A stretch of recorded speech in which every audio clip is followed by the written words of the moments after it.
Olha, o audiovisual é uma área de interesse também para os historiadores. Por isso, o Se Liga foi à Faculdade de História da UFG conversar com um professor que pesquisa audiovisual e coordena um grupo de estudos e uma especialização na área.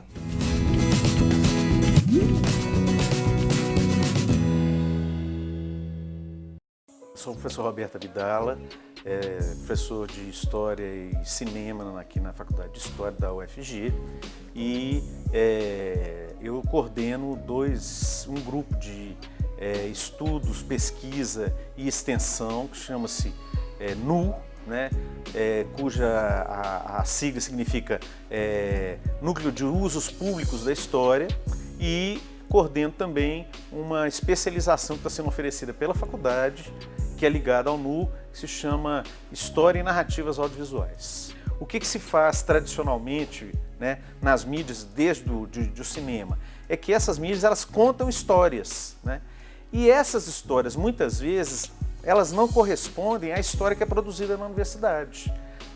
Na verdade, na grande maioria das vezes, ela não obedece a nenhum tipo de critério que a gente poderia considerar como um critério, digamos assim, científico.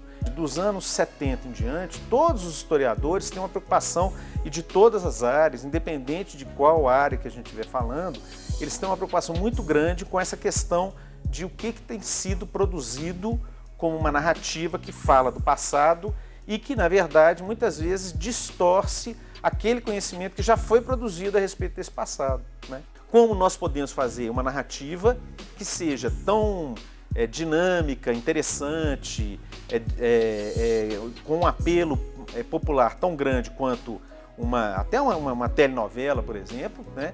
Mas que não se perca nessa narrativa os elementos que os historiadores reconhecem como sendo, digamos assim, legitimamente conhecidos como sendo do passado, né? Que a gente chamaria de verdade, né? Tradicionalmente, né? E isso é muito bacana porque aqui em Goiânia a gente tem uma cultura cinematográfica bastante dinâmica, né? Então isso dialoga também com a própria universidade, e é muito bacana por quê? Porque muitas vezes, e muitos cineastas têm feito trabalhos muito interessantes também digamos assim, nessa fronteira entre história, né, e o que a gente chamaria de memória, que o que a gente fala, né, a gente trabalha sobretudo com a ideia de que o cinema e a ficção em geral trabalha com uma produção de um tipo de coisa que a gente chamaria de memória. Embora alguns historiadores, inclusive eu, por exemplo, acho que é possível, ou achem, né, que é possível produzir um tipo de narrativa audiovisual que pareça muito com uma narrativa histórica mesmo.